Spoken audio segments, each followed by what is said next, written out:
Hi, hello everyone. இன்னைக்கு நம்ம எக்கனாமிக்ஸ்ல monetary policy பணவியல் கொள்கையோட part 3 video தான் பார்க்க போறோம். Already part 1, part 2 video upload பண்ணியிருக்கோம். அத பார்த்துட்டு இந்த டாபிக்க பார்த்தீங்க அப்படின்னா தான் உங்களுக்கு ரொம்ப தெளிவா புரியும். இப்ப வாங்க நம்ம கிளாஸ்க்குள்ள போகலாம். ஆல்ரெடி பார்ட் 1ல இந்த 10 டாபிக் தான் டிஸ்கஸ் பண்ணியிருந்தோம். அதாவது மானிட்டரி எக்கனாமிக்ஸ்னா என்ன? மணினா என்ன? பணத்தோட அந்த படிநிலை வளர்ச்சி எப்படி இருந்துச்சு? பேட்டர் சிஸ்டம் பண்டமாற்று முறையிலிருந்து இந்த காலத்துல இருக்கக்கூடிய மணி வரைக்கும் எப்படி எப்படிலாம் இருந்துச்சு அப்படிங்கிறது எல்லாத்தையும் நம்ம பார்ட் 1 வீடியோல பார்த்தோம். பார்ட் 2ல ஃபங்ஷன்ஸ் ஆஃப் மணி. மணியோட பணிகள் என்ன? அதோட மதிப்பு என்ன? அதோட தன்மை என்ன? பண அளிப்புனா என்ன? அதோட அளவுகள் என்ன?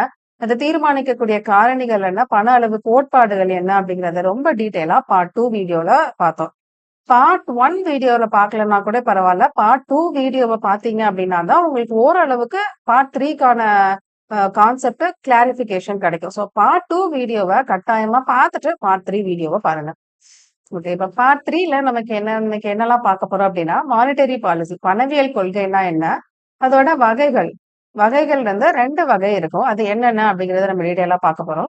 மானிட்டரி பாலிசி போடும்போது என்னென்ன ஃபேஸஸ் எல்லாம் நம்ம சந்திக்கிறோம் அப்படிங்கிறதையும் நம்ம பார்க்க போறோம். அதுக்கப்புறம் அப்ஜெக்டிவ் பணவியல் கொள்கைக்கான நோக்கங்கள் என்ன அப்படின்னா 2 இதா குடுத்திருப்பாங்க. ஒண்ணு வந்து காமனா என்ன அப்ஜெக்டிவ் அப்படின்னு குடுத்திருப்பாங்க.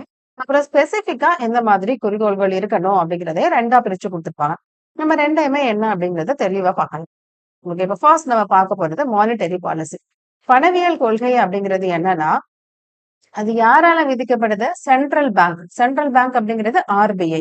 ஆர்பிஐயால விதிக்கக்கூடிய ஒரு பாலிசி தான் மானிட்டரி பாலிசி அப்படிங்கிறது. அது ஒரு macro economic policy. Macro economic அப்படின்னா, மைக்ரோ அப்படிங்கிறது ரொம்ப குறுகிய வட்டத்துக்குள்ள இருக்குது. மேக்ரோ அப்படிங்கிறது மொத்த கண்ட்ரிக்கும் போடக்கூடிய பாலிசி. அப்ப மானிட்டரி பாலிசி அப்படிங்கிறது ஒரு மேக்ரோ எக்கனாமிக் பாலிசி. அத யாரு போடுறா? சென்ட்ரல் பேங்க் போடுறாங்க. எதுக்காக அப்படின்னா, மணி சப்ளையையும், இன்ட்ரெஸ்ட் ரேட் 2யும் மேனேஜ் பண்றதுக்காக தான் இந்த மானிட்டரி பாலிசி பணவியல் கொள்கை அப்படிங்கிற ஒண்ண சென்ட்ரல் பேங்க் ஆர்பிஐ போடுறாங்க. இந்த டயகிராம பார்த்தீங்கன்னா, உங்களுக்கு தெளிவா புரியும். அதாவது நம்மளோட கண்ட்ரி ரொம்ப ஸ்டேபிள் இல்லாம, அன்ஸ்டேபிளா இருக்கக்கூடிய சமயத்துல, சென்ட்ரல் பேங்க்கான ஆர்பிஐ என்ன பண்றாங்க? இந்த மாரி மானிட்டரி பாலிசி அப்படிங்கிற ஒண்ண போடுறாங்க.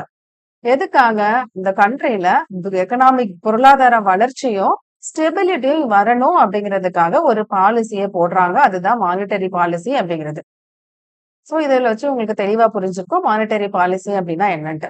அப்போ ஒரு கண்ட்ரி ரொம்ப நிலையற்றதா இருக்கும்போது, ஆர்பிஐ ஒரு பாலிசிய இன்ஜெக்ட் பண்றாங்க. எதுக்காக? அந்த கண்ட்ரிய முன்னேற்றி கொண்டு போகுறதுக்காகவும், நிலையானதா கொண்டு வரதுக்காகவும். அதுதான் என்னது? மானிட்டரி பாலிசி அப்படிங்கிறது.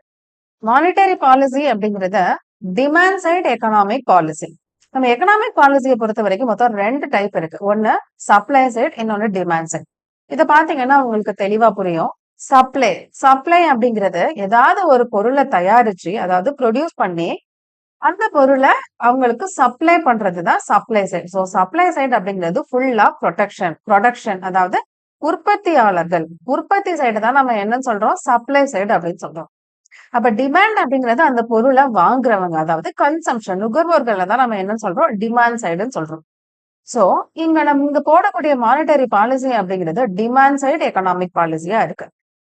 சோ, இந்த எக்கனாமிக் பாலிசியோட முக்கியமான அப்ஜெக்டிவ் என்ன அப்படின்னா, இத எல்லாத்தையும் அச்சீவ் பண்றது தான் அவங்களோட முக்கியமான அப்ஜெக்டிவ். ஃபர்ஸ்ட் என்ன? இன்ஃப்ளேஷன். இன்ஃப்ளேஷன் அப்படிங்கிறது பிரைஸ வந்து ஸ்டேபிளா வச்சுக்கிறது. Second consumption. மக்கள ஒரு பொருள வாங்குறதுக்கு என்கரேஜ் பண்றது. Third growth. கண்டிப்பா வளர்ச்சி அப்படிங்கிறது இருக்கணும்ல. சோ, அதையும் பேஸ் பண்ணி தான் அவங்களோட அந்த மானிட்டரி பாலிசி அப்படிங்கிறத போடுறாங்க. அடுத்து லிக்விடிட்டி. லிக்விடிட்டி அப்படின்னா, போதுமான அளவு மணி சப்ளை நம்ம கண்ட்ரிக்குள்ள நடந்தா மட்டும் தான் குரோத் அப்படிங்கிறது இருக்கும்.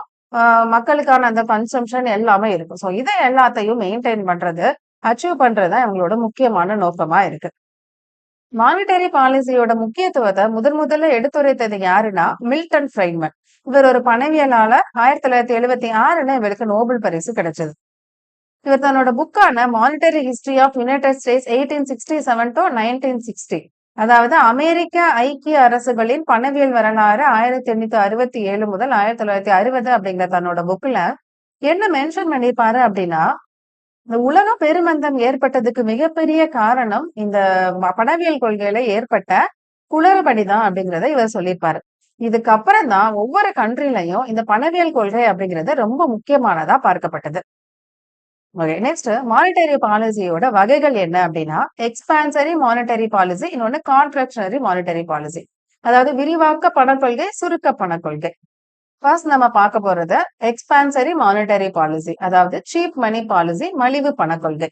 எந்த மாதிரி சிச்சுவேஷன்ல ஆர்பிஐ இந்த பாலிசியை இம்ப்ளிமெண்ட் பண்ணுவாங்க அப்படின்னா, எப்பெல்லாம் மணி சப்ளையை இன்க்ரீஸ் பண்ணணும், அதாவது பணப்புழக்கம் மக்களிடையே எப்ப அதிகப்படுத்தணும் அப்படிங்கிற ஒரு சூழ்நிலை வருதோ, அப்பதான் இந்த மானிட்டரி பாலிசி விரிவாக்க பணக் கொள்கை அப்படிங்கிறத இம்ப்ளிமெண்ட் பண்ணுவாங்க ஆர்பிஐ. இது மூலமா நம்மளோட பொருளாதார வளர்ச்சி அப்படிங்கிறது ஏற்படும். ஓகே. இப்போ மணி சப்ளை இன்க்ரீஸ் பண்ணணும் அப்படின்னா என்னென்ன பண்ணுவாங்க? ஃபர்ஸ்ட் இன்ட்ரெஸ்ட் ரேட், வட்டி விகிதத்தை குறைச்சிட்டோம் அப்படின்னா ஆட்டோமேட்டிக்கா மக்கள் எல்லாரும் லோன் அப்படிங்கிறத வாங்குவாங்க, கடன் அப்படிங்கிறத வாங்குவாங்க. அது மூலமா மணி சப்ளை அப்படிங்கிறது அதிகரிக்கும். இப்ப அதை வாங்கி என்ன பண்ணுவாங்க? பிசினஸ்ல ஏதாவது இன்வெஸ்ட் பண்ணுவாங்க. அப்ப கன்சம்ஷன் அப்படிங்கிறது ஆட்டோமேட்டிக்கா நடக்கும். இப்ப இதெல்லாம் நடந்துச்சு அப்படின்னா மணி சப்ளை அப்படிங்கிறது ஆட்டோமேட்டிக்கா இன்க்ரீஸ் ஆயிரும். சோ இப்படிதான் இந்த பாலிசியை இம்ப்ளிமெண்ட் பண்றாங்க. இதோட அப்ஜெக்டிவ் என்ன? இன்வெஸ்ட்மெண்ட். ஏன்னா இன்வெஸ்ட் பண்ணா மட்டும் தானே மணி சப்ளை அப்படிங்கிறது மக்களிடையே அதிகரிக்கும். அப்புறம் வேலை இல்லாமையை குறைத்தல். மக்கள் வேலைக்கு போனா மட்டும்தான் அது மூலமா சம்பாதிச்சு நிறைய பொருட்களை வாங்குவாங்க. அப்படி வாங்கும்போது மணி சப்ளை அப்படிங்கிறது அதிகரிக்கும். இன்கிரீஸ் அக்ரிகேட் டிமாண்ட், அதாவது மக்களுக்கு ஒவ்வொரு பொருள் மீதும் ஏற்படக்கூடிய அந்த டிமாண்ட் அப்படிங்கறத அதிகரிக்கணும். அப்படி அதிகரிக்கிறது மூலமா மணி சப்ளை அப்படிங்கிறது ஆட்டோமேட்டிக்கா அதிகரிக்கும். இது மூலமா ஜிடிபியும் என்னது அதிகரிக்கும். இந்த பாலிசில அவங்க என்ன பண்றாங்க? மணி சப்ளையை இன்க்ரீஸ் பண்றாங்க. சோ ஒரு ஸ்டேஜ்ல இது எங்க கொண்டு போய் விட்டுரும் அப்படின்னா, இன்ஃபிளேஷன்ல கொண்டு போய் பணவீக்கத்துல கொண்டு போய் விட்டுரும். சோ அப்படி ஒரு சிச்சுவேஷன் வந்துச்சு அப்படின்னா, அப்ப அவங்க எந்த பாலிசியை ஃபாலோ பண்ணுவாங்க? கான்ட்ராக்டனரி மானிட்டரி பாலிசி, அதாவது டியர் மணி பாலிசி அப்படிங்கிறத ஃபாலோ பண்ணுவாங்க. எதுக்காக? இந்த மணி சப்ளையை கம்மி பண்ணி அது மூலமா இன்ஃபிளேஷன் குறைக்கிற பணவீக்கத்தை குறைக்கணும் அப்படிங்கிறதுக்காக இந்த பாலிசிய என்ன பண்றாங்க? இம்ப்ளிமெண்ட் பண்றாங்க. சோ இப்ப இதை என்ன பண்ணுவாங்க? இது நம்மளே சொல்லிடலாம். அங்க எப்படி வட்டி விகிதத்தை குறைச்சாங்களோ, இங்க என்ன பண்ணிருவாங்க? இன்ட்ரெஸ்ட் ரேட்டை கூட்டிருவாங்க. அப்படி கூட்டிட்டாங்க அப்படின்னா கடன் வாங்குறது குறைஞ்சிரும், மணி சப்ளை ஆட்டோமேட்டிக்கா குறைஞ்சிரும். சோ இப்படிதான் இது ஒர்க் பண்றாங்க. சோ எப்படி நமக்கு பொருளாதார சூழ்நிலை இருக்கோ அதுக்கு ஏத்த மாதிரியான பாலிசிய ஆர்பிஐ இம்ப்ளிமெண்ட் பண்றாங்க. சோ இதோட எஃபெக்ட் என்ன ஆகும் அப்படின்னு பாத்தீங்கன்னா, நம்ம இன்ட்ரெஸ்ட் ரேட்டை கூட்டிட்டோம். அப்ப என்ன பண்றாங்க? மக்கள் எல்லாரும் கடன் வாங்குறது கம்மி ஆயிரும். அதே மாதிரி விலைவாசியும் அதிகமாயிரல. ஏன்னா இன்ஃபிளேஷன் அதிகமா இருக்கிறதுனாலதான் நம்ம இந்த பாலிசியை என்ன பண்றோம்? இம்ப்ளிமெண்ட் பண்றோம். சோ எல்லாமே எக்ஸ்பென்சிவா இருக்கிறதுனால பீப்புள் என்ன பண்ணுவாங்க? அவங்க வாங்கக்கூடியதை கம்மி பண்ணிடுவாங்க. இது என்ன ஆயிரும்? கொஞ்ச நாள்ல எக்கனாமிக் growth அப்படிங்கிறது கம்மியாயிரும். ஏன்னா அங்க நிறைய மணி சப்ளை இருந்துச்சு. அதனால மக்கள் எல்லாரும் வாங்குனாங்க, இன்வெஸ்ட் பண்ணாங்க. ஒரு புதுசா தொழிற்சாலை எல்லாமே ஆரம்பிச்சாங்க. அது மூலமா எக்கனாமிக் growth அப்படிங்கிறது இருந்துச்சு. ஆனா இங்க எல்லாமே விலைவாசி அதிகமா இருக்கிறதுனால கடன் வாங்குறதும் கஷ்டம். சோ எக்கனாமிக் growth அப்படிங்கிறது கொஞ்சம் கம்மியா தான் இருக்கும். அதே மாதிரி சம்டைம்ஸ் இத ரொம்ப ஸ்ட்ரிக்ட்டா ஃபாலோ பண்ணாங்க அப்படின்னா, அன்எம்ப்ளாய்மென்ட், அதாவது வேலை இல்லாத திண்டாட்டம் அப்படிங்கிறதும் நடக்கிறதுக்கு வாய்ப்பு இருக்கு.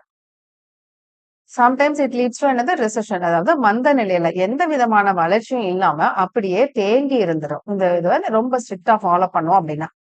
So based on the situation, சூழ்நிலை எப்படி இருக்கோ அதுக்கு ஏத்த மாதிரி ஆர்பிஐ அந்த பாலிசியை இம்ப்ளிமெண்ட் பண்ணுவாங்க.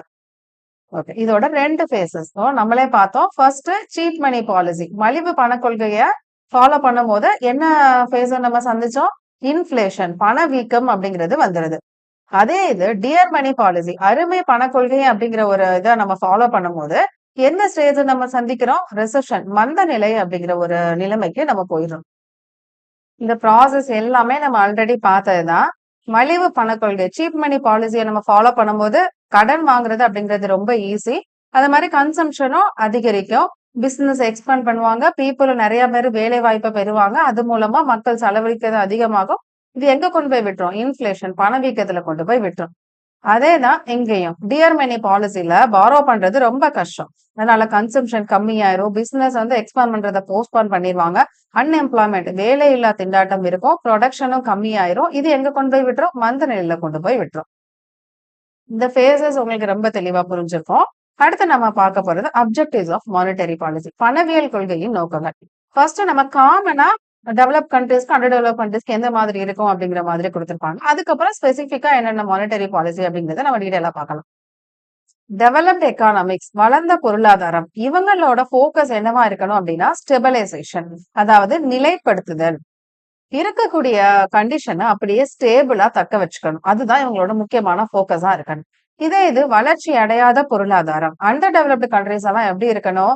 அவங்களோட ஃபோக்கஸ் எதுலதான் இருக்கணும்? வளர்ச்சியை நோக்கி தான் இருக்கணும். அதாவது growth அண்ட் டெவலப்மெண்ட்டை நோக்கியே இருக்கணும் அவங்களோட ஃபோக்கஸ். உங்களோட கோல் என்ன developed எக்கானமிக்ஸ்க்கு? Price and money equilibrium, அதாவது பிரைஸும் விலைவாசியும் பணம் ரெண்டுமே வந்து சமநிலையில இருக்கணும். வளர்ச்சி அடையாத பொருளாதாரத்தோட இலக்கு விரிவாக்கம், முதலீடு மற்றும் வேலைவாய்ப்பு, அதாவது எக்ஸ்பான்ஷன், இன்வெஸ்ட்மெண்ட் அண்ட் எம்ப்ளாய்மெண்ட். அவங்க இருக்கக்கூடிய நிலைமையை இன்னும் அடுத்த லெவலுக்கு கொண்டு போகணும். அதுக்கு நிறைய இன்வெஸ்ட் பண்ணணும், வேலை வாய்ப்பு அப்படிங்கிறத ஏற்படுத்தணும். இது அவங்களுக்கு வளர்ச்சியை நோக்கி கொண்டு போகும். இதுலதான் அவங்களோட முக்கியமான இலக்கா வச்சிருப்பாங்க. நெக்ஸ்ட் அவங்களோட அப்ரோச். இவங்க எப்படி அப்ரோச் பண்ணுவாங்க அப்படின்னு பாத்தீங்கன்னா, ஆல்ரெடி வளர்ந்த நாடுகள் ஆல்ரெடி என்ன ஃபாலோ பண்ணிட்டு இருக்காங்களோ அதை அப்படியே ஃபாலோ பண்ணா போதும், ஸ்டேபிளா மெயின்டைன் பண்ணி கொண்டு போயிடலாம். பட் அண்டர் டெவலப் எக்கானமிக்ஸ் என்ன பண்ணணும்? டைனமிக் அண்ட் ப்ரோஆக்டிவ், இருக்கக்கூடிய கண்டிஷனுக்கு ஏத்த மாதிரி அவங்க செயல்படணும். யாரு? Under developed economics. இதுதான் அப்ஜெக்டிவ், மானிட்டரி பாலிசியோட முக்கியமான அப்ஜெக்டிவா இருக்கு. பட் ஸ்பெசிபிக்கா சொல்லணும் அப்படின்னா இது எல்லாம் தான் அவங்க ஸ்பெசிபிக்கா குறிப்பிடக்கூடிய மானிட்டரி பாலிசியோட குறிக்கோள்கள். ஃபர்ஸ்ட், நியூட்ராலிட்டி ஆஃப் மணி, பணத்தின் நடுநிலைத்தன்மை. ஸ்டெபிலிட்டி ஆஃப் எக்ஸ்சேஞ்ச் ரேட், பரிவர்த்தனை விகிதத்தில் நிலைத்தன்மை. பிரைஸ் ஸ்டெபிலிட்டி, விலையை நிலைப்படுத்துதல். ஃபுல் எம்ப்ளாய்மெண்ட், முழு வேலை வாய்ப்பு. எக்கானாமிக் growth, பொருளாதார வளர்ச்சி. Equilibrium in the balance of payment, செலுத்து சமநிலையில் சமநிலையை பேணுதல். இதுதான் முக்கியமான அப்ஜெக்டிவ். இந்த 6 அப்ஜெக்டிவையும் நம்ம ஒன்னொன்னா டீடைலா பார்த்துட்டோம் அப்படின்னா இந்த கிளாஸ் முடிஞ்சிடும். ஃபர்ஸ்ட் நம்ம பார்க்க போறது நியூட்ராலிட்டி ஆஃப் மணி. பணத்தோட நடுநிலைத்தன்மையை பத்தி 3 பேர் விவரிச்சிருக்காங்க. விக்ஸ்டீன், ஹேயர், இன்னொன்னு ராபர்ட்சன். இவங்க நியூட்ராலிட்டி ஆஃப் மணியை பத்தி என்ன சொல்றாங்க அப்படின்னு பாக்குறதுக்கு முன்னாடி நியூட்ராலிட்டி ஆஃப் மணினா என்ன அப்படிங்கறத ஃபர்ஸ்ட் தெரிஞ்சுக்கலாம். நியூட்ராலிட்டி ஆஃப் மணி அப்படிங்கிறது இந்த எக்ஸாம்பிள் மூலமா நான் சொல்றேன். இப்ப நம்ம கிட்ட ஒரு 1000 ரூபாய் இருக்கு. இது பிரெட்டோட விலை 10 ரூபாய் அப்படின்னா நம்மளால எவ்வளவு பிரெட் வாங்க முடியும்? 100 பிரெட் அப்படிங்கிறத வாங்க முடியும். அதே மாதிரி இப்ப நம்ம கிட்ட எவ்வளவு இருக்கு? 2000 ரூபாய் இருக்கு. பிரெட்டோட விலை 20 ரூபாய். அப்ப நம்மளால எவ்வளவு வாங்க முடியும்? இப்பயும் 100 தான் வாங்க முடியும். ஏன்னா அவங்க அவங்க பிரெட்டை தயாரிக்கிறது எவ்வளவு? 100 தான் தயாரிக்கிறாங்க. அப்போ பிரைஸை இன்க்ரீஸ் பண்ணாதான் அதே அமௌண்ட் ஆஃப் பிரெட்டை எல்லாராலையும் வாங்க முடியும். அப்ப நியூட்ராலிட்டி ஆஃப் மணி அப்படிங்கிறது இதே மாதிரி நம்மளால எவ்வளவு பொருள் வாங்குறோமோ அது ஒரே மாதிரி தான் இருக்கணும். விலைவாசி கூடுனாலும் சரி, மணி சப்ளை கூடுனாலும் சரி, வாங்கக்கூடிய பொருள் அப்படிங்கிறது, ப்ரொடக்ஷன் அப்படிங்கிறது ஒரே மாதிரி தான் இருக்கணும். அப்ப இப்படி அந்த மணி அப்படிங்கிறது எந்த வகையிலையும் என்ன பண்ணாது? நாமினல் வேரியபிள்ஸை மட்டும் தான் சேஞ்ச் பண்ணும், ரியல் வேரியபிள்ஸை சேஞ்ச் பண்ணாது. நாமினல் வேரியபிள் அப்படிங்கிறது பிரைஸ், மணி இது எல்லாமே வந்து சேஞ்ச் ஆகும். ஆனா அந்த அவுட்புட் அப்படிங்கிறது என்னது? நம்மளால என்னதான் மணி பிரைஸ் எல்லாம் இன்க்ரீஸ் ஆனாலும் அவுட்புட் அப்படிங்கிறது என்னது? அதே மாதிரி 100 தானே நம்மளால வாங்க முடியுது. அப்படி மாறாம இருக்கிறது தான் என்னது? நியூட்ராலிட்டி ஆஃப் மணி அப்படிங்கிறது. இப்போ இதை பத்தி அவங்க என்ன சொல்றாங்க அப்படின்னா, இந்த மானிட்டரி அத்தாரிட்டி ஆர்பிஐ வந்து இந்த நியூட்ராலிட்டி ஆஃப் மணியை ஏம் பண்ணி தான் என்ன பண்ணணும்? அவங்க ஒவ்வொருவரோட மூவையும் கொண்டு போகணும் அப்படிங்கிறத இவங்க 3 பேரும் சொல்றாங்க. சோ இந்த மானிட்டரி சேஞ்சஸ் அப்படி ஏதாவது நியூட்ராலிட்டியா இல்லாம ஏதாவது சேஞ்சஸ் ஏற்பட்டுச்சு அப்படின்னா அதுதான் ஏற்றத்தாழ்வுக்கு ஒரு பெரிய காரணமா இருக்கு அப்படின்னு சொல்றாங்க. அதே மாதிரி பண நடுவியலாளர்கள் எல்லாரும் என்ன சொல்றாங்க அப்படின்னா, இந்த மானிட்டரி சேஞ்சஸ் தான் நல்லா போய்கிட்டு இருக்க இந்த எக்கனாமிக் சிஸ்டத்துல ஒரு டிஸ்டர்பன்ஸை ஏற்படுத்துது அப்படிங்கிறதையும் குறிப்பிடுறாங்க. Next, exchange rate stability. அதாவது எக்ஸ்சேஞ்ச் ரேட் ஸ்டெபிலிட்டினா இப்போ நம்ம ஒரு டாலருக்கு இவ்வளவு இந்தியன் ருப்பி அப்படிங்கிறது இருக்குல்ல, அது வந்து எப்பவுமே ஸ்டேபிளா இருக்கணும் அப்படின்னு சொல்றாங்க. முன்னாடி எல்லாம் மானிட்டரி பாலிசியோட ஒரு முக்கியமான குறிக்கோளா இந்த ரேட் ஸ்டெபிலிட்டி தான் இருந்துச்சு. நம்ம இந்த கோல்டு ஸ்டாண்டர்ட் இதை பத்தி நம்ம ஆல்ரெடி பார்ட் 1ல பார்த்தோம். அதாவது ஒவ்வொரு கரன்சியுமே கோல்டுமே வந்து கரன்சி கூட லிங்க் ஆயிருக்கும். இப்ப நம்ம கிட்ட கோல்டு இருந்துச்சு அப்படின்னா அதை ஆர்பிஐ கிட்ட கொடுத்து அதுக்கு ஈக்குவலான கரன்சியை வந்து அவங்க வாங்கிப்பாங்க. இதுதான் கோல்டு ஸ்டாண்டர்டுக்கு கீழே நம்ம பார்ட் 1ல டீடைலா பார்த்தோம். சோ இதுல என்ன பிரச்சனை? இந்த ஸ்டெபிலிட்டி எப்படி மெயின்டைன் பண்றாங்க அப்படின்னா, இந்த பேலன்ஸ் ஆஃப் பேமெண்ட், அதாவது இம்போர்ட் எக்ஸ்போர்ட்ல ஏதாவது டிஸ்ஈக்வலிபிரம் இருந்துச்சு அப்படின்னா இந்த கோல்டு ஸ்டாண்டர்ட் வந்து ஆட்டோமேட்டிக்கா கரெக்ட் பண்ணிக்குமா. எப்படி அப்படின்னா, இப்போ எப்போ வந்து பேலன்ஸ் ஆஃப் பேமெண்ட் வந்து டிஸ்ஈக்வலிபிரம் ஆகும்? நம்ம கிட்ட அவங்க அதாவது இம்போர்ட் பண்றோம், எக்ஸ்போர்ட் பண்றோம். அதுல அவங்களுக்கு தேவையான கரன்சி நம்மளால குடுக்க முடியலனாலோ, இல்ல அவங்களால நமக்கு குடுக்க முடியலனாலோ, என்ன பண்ணிப்பாங்க அப்படின்னா, இந்த கோல்ட வந்து என்ன பண்ணிப்பாங்க, எக்ஸ்சேஞ்ச் பண்ணிப்பாங்க. இப்ப அந்த மாதிரி கோல்டு வந்து உள்ள வந்துச்சு, இன்ஃப்ளோ ஆச்சு அப்படின்னா, இப்ப கோல்டு ஸ்டாண்டர்ட்ல நம்ம என்ன பார்த்தோம், எவ்ளோ கோல்டு இருக்கோ, அதுக்கு ஏத்த மாதிரி கரன்சிய வந்து என்ன பண்ணுவாங்க, ஆர்பிஐ வந்து பிரிண்ட் பண்ணுவாங்க. சோ இப்ப நெறைய கோல்டு வந்து மத்த கண்ட்ரில இருந்து இங்க வந்துச்சு அப்படின்னா, என்ன ஆகும்? நம்ம கண்ட்ரில கரன்சி அப்படிங்கிறது எக்ஸ்பேண்ட் ஆகும். அது மூலமா கிரெடிட் அப்படிங்கிறது எக்ஸ்பேண்ட் ஆகும். சோ அப்ப கோல்டு அவுட்ஃப்ளோ அப்படின்னா, இங்க இருக்கிற கரன்சி வந்து அப்ப கரன்சி நம்ம கிட்ட கம்மியா இருக்கு அப்படின்னு அர்த்தம். சோ இங்க இருக்கிற கோல்ட நம்ம என்ன பண்றோம்? அவங்களுக்கு குடுக்குறோம். அது மூலமா கரன்சி அண்ட் கிரெடிட் வந்து சுருங்கும். இப்படிதான் ஆட்டோமேட்டிக்கா வந்து அந்த கோல்டு ஸ்டாண்டர்ட் அப்படிங்கிறது இந்த மெக்கானிசத்த கரெக்ட் பண்ணிருது அப்படின்னு சொல்றாங்க. இது மூலமா ஸ்டெபிலிட்டி அப்படிங்கிறதும் மெயின்டெயின் ஆகுது. ஏன்னா ஆட்டோமேட்டிக்கா அங்க இருந்து இங்க வரவும் என்ன பண்ணிரும், நமக்கு அது கோல்டு வந்ததுமே ஆட்டோமேட்டிக்கா நமக்கான கரன்சி அப்படிங்கிறத நம்ம பிரிண்ட் பண்ணி ரெடி பண்ணிப்போம். சோ இப்ப என்ன சொல்றாங்க, கரன்சியோட வேல்யூ குறைஞ்சிச்சுன்னா கோல்டு வந்து வெளிய போகும். கரன்சியோட வேல்யூ கூடுச்சுன்னா கோல்டு வந்து உள்ள வரும். சோ இப்படி கோல்டு மூலமாவே நம்ம சரி பண்ணிட்டே இருந்தோம் அப்படின்னா, எதுல வந்து நமக்கு பிரச்சனை ஆயிரும்? பேலன்ஸ் ஆஃப் பேமெண்ட்ல வந்து ஒரு கரெக்ட்டான கண்டிஷன் வந்து நமக்கு ஃபேவரபிளா இருக்காது. சோ அப்படி இருந்தாலுமே அது எக்கனாமிக் இன்ஸ்டபிலிட்டில கொண்டு போய் விட்டுரும். சோ எப்பவுமே ஸ்டேபிள் எக்ஸ்சேஞ்ச் ரேட்ல வந்து நம்ம ஸ்டேபிளா மெயின்டெயின் பண்றது எப்பவுமே ரொம்ப முக்கியத்துவம் வாய்ந்தது. நம்ம இந்த கோல்டு ஸ்டாண்டர்ட் மெத்தட் மூலமாவே கரெக்ட் பண்ணிட்டு இருக்கிறது வந்து எப்போதுமே வந்து நமக்கு சாதகமான ஒரு நிலைமைய தராது. ஸ்டேபிள் எக்ஸ்சேஞ்ச் ரேட்ட நம்ம எக்ஸ்சேஞ்ச் ரேட்ட ஸ்டேபிளா வச்சுக்கிறது தான் நமக்கு எப்போதுமே சேஃப். நெக்ஸ்ட் பிரைஸ் ஸ்டெபிலிட்டி, விலை நிலைத்தன்மை. காசஸ் அண்ட் கீன்ஸ் என்ன சொல்றாங்க அப்படின்னா, இந்த விலை நிலைத்தன்மை அப்படிங்கறது மானிட்டரி பாலிசியோட ஒரு முக்கியமான அப்ஜெக்டிவ் அப்படின்னு குறிப்பிடுறாங்க. எப்போதுமே பிரைஸ் ஸ்டேபிளா இருந்துச்சு அப்படின்னா, மக்கள் கிட்ட அது வந்து ஒரு பெரிய நம்பிக்கையை ஏற்படுத்தும். ஏன்னா விலைவாசி ஏற்ற இறக்கமா இருந்துச்சு அப்படின்னா, ஒரு விஷயத்துல அவங்க இறங்குறதுக்கு ரொம்பவே தயக்கம் காட்டுவாங்க. ஆனா ஸ்டேபிளான பிரைஸ் இருந்துச்சுன்னா, மக்கள் கிட்ட அது ஒரு பெரிய நம்பிக்கை ஏற்படுத்தும். இது பிசினஸ் ஆக்டிவிட்டியை என்ன பண்ணும், அதிகப்படுத்தும். Ensures equitable distribution of income and wealth. இப்போ பிரைஸ் வந்து ஏற்ற இறக்கமா இருந்துச்சு அப்படின்னா, புவர் பீப்புளால என்ன பண்ண முடியாது, ஒரு விஷயத்த வாங்குறதுக்கு அவங்களால முடியாது. இப்ப பிரைஸ் அதிகமாயிருச்சு அப்படின்னா, அவங்க ஏம் பண்ணி அந்த பொருள வாங்கணும்னு நினைச்சு கொஞ்சம் கொஞ்சமா சேவ் பண்ணி வச்சிருக்காங்க. திடீர்னு அத வாங்க போற ஸ்டேஜ்ல அது விலைவாசி அதிகமாயிருச்சு அப்படின்னா, என்ன ஆகும்? அவங்களால அந்த பொருள வாங்க முடியாது. பட் ரிச் பீப்பிள் எந்த ஒரு பிரைஸ் இன்கிரீஸ் ஆனாலும் சரி, என்ன பண்ணிருவாங்க? அந்த பொருள வாங்கிருவாங்க.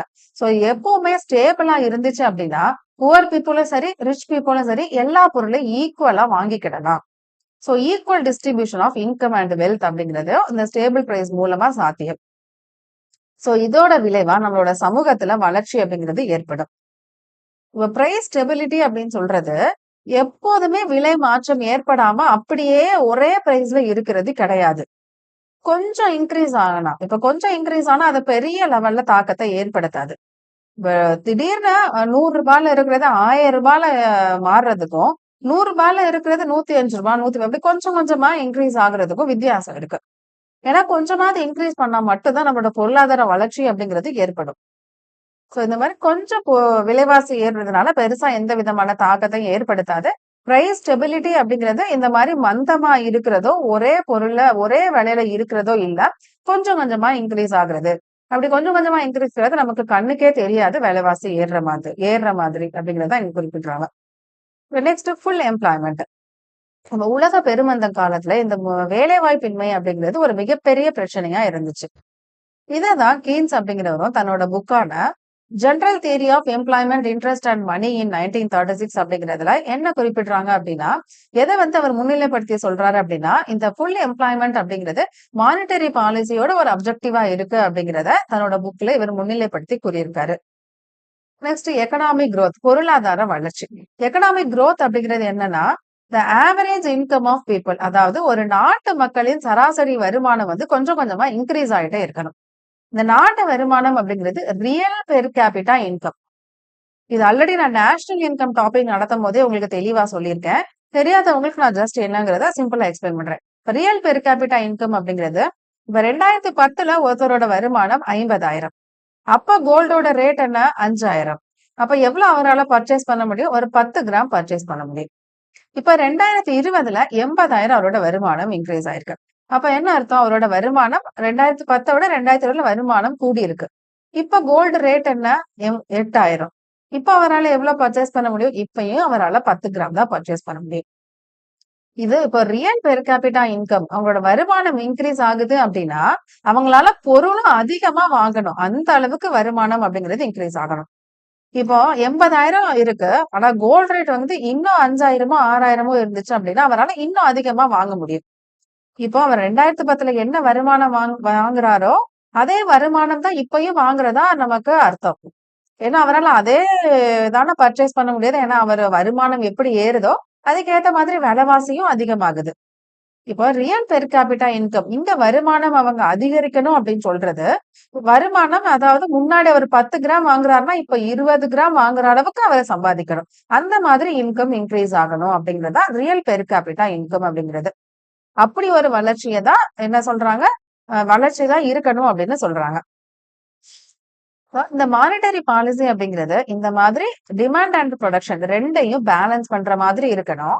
அதே மாதிரி சேவிங் அண்ட் இன்வெஸ்ட்மெண்ட்டை என்கரேஜ் பண்ணணும். அது ஃபிளெக்சிபிளா இருக்கணும். ஏன்னா ரொம்ப ஸ்ட்ரிக்ட்டா ஃபாலோ பண்ணாலும் குரோத் அப்படிங்கிறது சாத்தியம் கிடையாது. அது ரொம்ப ஃபிளெக்சிபிளா இருந்தா மட்டும்தான் மக்களால அத ஃபாலோ பண்றதுக்கு ஈஸியா இருக்கும். அது எக்கனாமிக் குரோத் அப்படிங்கிறதுக்கு வழிவகுக்கும். Next equilibrium in the balance of payment. Balance of payment அப்படிங்கிறது இம்போர்ட், எக்ஸ்போர்ட் 2மே ஈக்குவலா இருக்கணும். இம்போர்ட் அப்படிங்கிறது நம்ம இங்க ஏற்றுமதி பண்றது, இறக்குமதி பண்றது 2மே சமமா இருக்கிறது தான் என்னது? Balance of payment. சோ நம்ம வேர்ல்டு வார் 2 அதாவது வாருக்கு அப்புறமே, போருக்கு அப்புறமே என்னாச்சு அப்படின்னா, உலக வர்த்தகம் அப்படிங்கிறது பெரிய லெவல்ல இம்ப்ரூவ் ஆயிட்டே இருந்தது. ஆனா அந்த 2 கண்ட்ரி கடையில இந்த சப்ளை பண்ணிப்பாங்கல்ல மணி, அது வந்து குறைஞ்சிருச்சு. சோ அப்படி குறைஞ்சிருச்சு அப்படின்னா, இந்த பேலன்ஸ் ஆஃப் பேமெண்ட்ல டெபிசிட் ஏற்பட்டுச்சு அப்படின்னா, அவங்களோட எக்கனாமிக் கோல் அப்படிங்கிறத அச்சீவ் பண்றதே ரொம்ப கஷ்டமாயிரும். ஏன்னா, இங்க இல்லாத ஒரு பொருள மத்த கண்ட்ரில இருந்து நம்ம என்ன பண்றோம்? இறக்குமதி பண்ணி, அது மூலமா நம்மளோட பொருளாதாரத்த அடுத்த லெவலுக்கு கொண்டு போயிரும். பட் அதுவே நம்மகிட்ட எதுக்காக நம்ம மத்த கண்ட்ரில இருந்து இம்போர்ட் பண்றத ஸ்டாப் பண்ணுவோம்? நம்மகிட்ட அவங்களுக்கு தேவையான மணி சப்ளை குடுக்க முடியாத பட்சத்துல. சோ அப்படி இருக்கும்போது, ஒரு கண்ட்ரி அடுத்த ஸ்டேஜ்க்கு போறதே கஷ்டமாயிரும். இது அண்டர் டெவலப்ட் கண்ட்ரீஸ் என்ன ஆகும்? இந்த மாதிரி மத்த கண்ட்ரில இருந்து இம்போர்ட் பண்றதையே கட் பண்ணிருவாங்க. அப்படி பண்ணிட்டாங்க அப்படின்னா, உங்களோட டெவலப்மெண்ட் அப்படிங்கிறது கம்ப்ளீட்டா கம்மியாயிரும். சோ இந்த பேலன்ஸ் ஆஃப் பேமெண்ட்ட மெயின்டெயின் பண்றதும், மானிட்டரி பாலிசியோட ஒரு முக்கியமான கொள்கையா இருக்கு. இவ்வளவுதான் அப்ஜெக்டிவ்ஸ் ஆஃப் மானிட்டரி பாலிசி அப்படிங்கிறத. இதோட நம்ம கிளாஸும் முடிஞ்சிருச்சு. சோ மானிட்டரி பாலிசியான இந்த 3 பார்ட்டையும் நீங்க தெளிவா படிச்சு நோட்ஸ் எடுத்து வச்சுக்கோங்க. இதுல நமக்கு இன்னொரு ஒரு இம்பார்ட்டன்டான ஒரு கான்செப்ட் இன்ஃப்ளேஷன் அப்படின்னு பணவீக்கம் அப்படிங்கிறது இன்டைரக்டா மானிட்டரி பாலிசில வரக்கூடிய ஒரு டாபிக் தான். சோ அந்த இன்ஃப்ளேஷனை பத்தி தான் நம்ம அடுத்த கிளாஸ்ல டீடைலா பார்க்க போறோம்.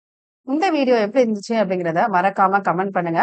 பிடிச்சிருந்தேன்னா லைக் பண்ணுங்க, உங்களோட ஃப்ரெண்ட்ஸுக்கு ஷேர் பண்ணுங்க, சப்ஸ்கிரைப் பண்ணிக்கோங்க. தேங்க்யூ.